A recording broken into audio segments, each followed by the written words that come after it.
আপনারা আমার হাতে দেখতে পাচ্ছেন বিশাল বড় সাইজের একটি টাইগার মোরগ। এর ওজন কত হবে ভাইয়া? 8 কেজি, 8.5 কেজি। 8.5 কেজির মতো ওজন হবে। বেশ বড় সড়ো একটি টাইগার মোরগ, ওজনও রয়েছে 8.5 কেজির মতন।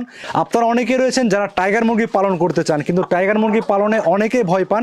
আমি তো আসলে টাইগার মুরগি পালন সম্পর্কে তেমন কিছু জানি না, ভ্যাকসিন সম্পর্কে তেমন কিছু জানি না, ভাইরাস সম্পর্কেও জানি না। আসলে কি আমি টাইগার মুরগি পালন করতে পারবো, বা টাইগার মুরগি পালনে কি আমার মুরগিগুলোকে আমি বাঁচিয়ে রাখতে পারবো? বেশিরভাগ সময় দেখা যায় আপনারা এই টাইগার মুরগি পালনে ভ্যাকসিন সম্পর্কে না জানার কারণে টাইগার মুরগি পালনে আপনারা ক্ষতিগ্রস্ত হন, বা টাইগারের যে মুরগিগুলো রয়েছে এগুলো মারা যায়।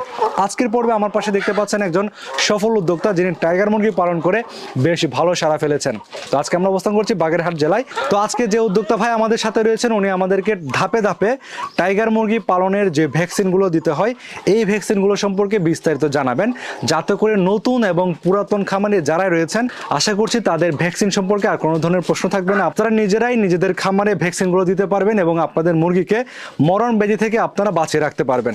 তো ভাইয়া কেমন আছেন আপনি? জি আলহামদুলিল্লাহ ভাই, ভালো আছি। আপনি ভালো আছেন? হ্যাঁ, আমিও ভালো আছি। তো আজকে তো আপনাদের খামারে আমরা রয়েছি, ভ্যাকসিন সম্পর্কে জানবো।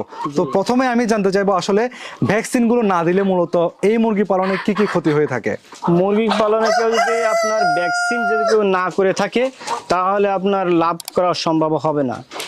কারণ হচ্ছে একটাই যে বিভিন্ন রোগের থেকে বাঁচার উপায় হচ্ছে ভ্যাকসিন। আর ভ্যাকসিন যদি না দেয় তাহলে বিভিন্ন রোগে আক্রান্ত করে ফেলে সেটে।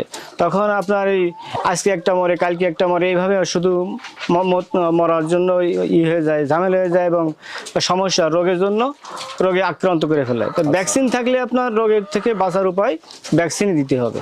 আচ্ছা, তো এখন এই যে আপনারা যে মুরগি পালন ক্ষেত্রে যে রোগ বালাইগুলো হয়, মরণ ব্যাধি থেকে বাঁচানোর জন্য ভ্যাকসিন গুলো দিতে হবে।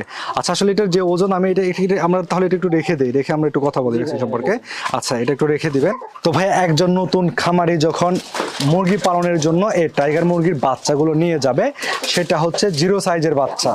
আচ্ছা, জিরো সাইজের বাচ্চাকে শুরু থেকে কতদিন বয়সে কোন ভ্যাকসিন গুলো দিতে হয়? সর্বপ্রথম আপনার মারেক্স ভ্যাকসিন করতে হবে।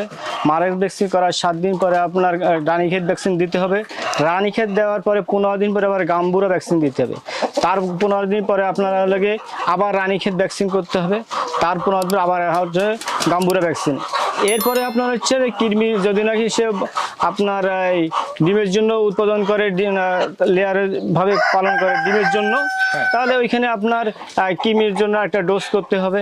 কৃমি আর যদি নাকি সে আবার আপনার প্যারেন্টস করে, তখন সে এই আপনার ভ্যাকসিন দিতে হবে, কলেরা ভ্যাকসিন। 6 মাস যখন বয়স হবে তখন কলেরা ভ্যাকসিন দিতে হবে। যদি কেউ এই মুরগিগুলো পালন করে কোন বয়সে গেলে সে পৃথক করতে পারে?